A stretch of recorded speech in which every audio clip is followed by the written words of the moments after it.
আজ আমরা জেনে নেব হোলি আর দোলের ছোট্ট একটা ইতিহাস। প্রাচীনকালে রাক্ষসদের একজন অত্যাচারী রাজা ছিলেন, যার নাম ছিল হিরণ্যকাশ্যপ। তিনি কঠোর তপস্যা করে ব্রহ্মার কাছ থেকে বর পেয়েছিলেন যে কোনো দেবী দেবতা, কোনো রাক্ষস বা কোনো মানুষ তাকে হত্যা করতে পারবে না। না তাকে দিনে মারা যাবে, না তাকে রাত্রে, না তাকে আকাশে মারা যাবে, না মাটিতে, ঘরে বাইরে কোথাও তাকে মারা যাবে না, এমনকি কোনো অস্ত্র দ্বারাও তার মৃত্যু হবে না। এরকম বর পাবার পর হিরণ্যকাশ্যপ নিজেকে ভগবান মনে করতে থাকে, আর দিন দিন তার অত্যাচার বেড়ে যেতে লাগলো। তিনি চেয়েছিলেন যে জগৎ সংসারের সবাই তাকে ভগবান বিষ্ণুর মতো পুজো করতে থাকুক। হিরণ্যকাশ্যপের একটি পুত্র সন্তান ছিল, যার নাম ছিল প্রহ্লাদ। সে ছিল ভগবান বিষ্ণুর একজন বড় ভক্ত।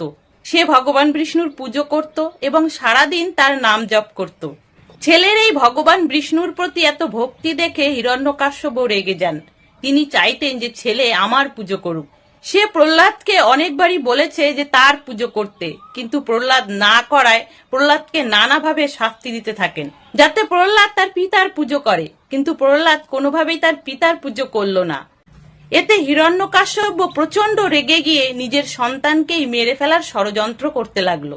এরপর প্রহ্লাদকে মারার জন্য নানান রকম ভাবে চেষ্টা করতে থাকে, কিন্তু তার সব প্রচেষ্টাই ব্যর্থ হয়ে যায়, কেননা বিষ্ণু ভগবানের অশেষ কৃপা ছিল তার উপর।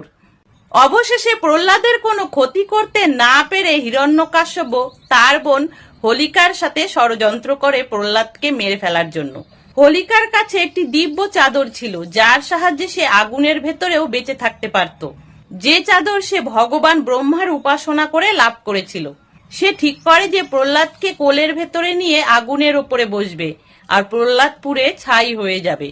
কথা মতো হোলিকা দিব্য চাদর গায়ে দিয়ে প্রহ্লাদকে কোলে নিয়ে আগুনের ভেতরে বসে। প্রহ্লাদ হোলিকার কোলে বসে আগুনের উপর ভগবান বিষ্ণুর নাম জপ করতে থাকে।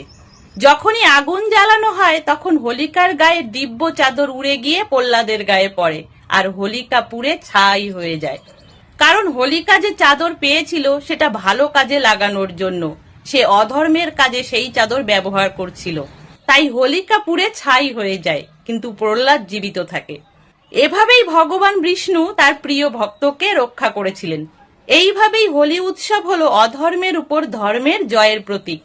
এই কারণে হোলিকা দহনের দিন পবিত্র অগ্নিকে জ্বালানো হয়, যার মধ্যে দিয়ে সমস্ত অশুভ শক্তির বিনাশ ঘটে। আর তার পরের দিন আমরা প্রিয়জনদের রং লাগিয়ে উৎসবের শুভ কামনা করি। তাই উত্তর ভারত বা অবাঙালিরা এই দিনটাকে হোলি হিসাবে পালন করে। আর আমাদের বাঙালিদের দোলযাত্রা হলো, পুরাণ মতে এই ফাল্গুনী পূর্ণিমায় ভগবান শ্রীকৃষ্ণ ও রাধারানী প্রথম একে অপরকে আবির রাঙিয়ে দোলনায় দুলেছিল। আর সেই দোলনায় দোলার উৎসব থেকেই এর নাম হয়েছে দোলযাত্রা। এই দিন আমরা বাঙালিরা একে অপরকে আবির লাগিয়ে মিষ্টি মুখ করি। আচ্ছা, আপনারা কোনটা পছন্দ করেন, হোলি না দোল? অবশ্যই কমেন্টে জানাবেন।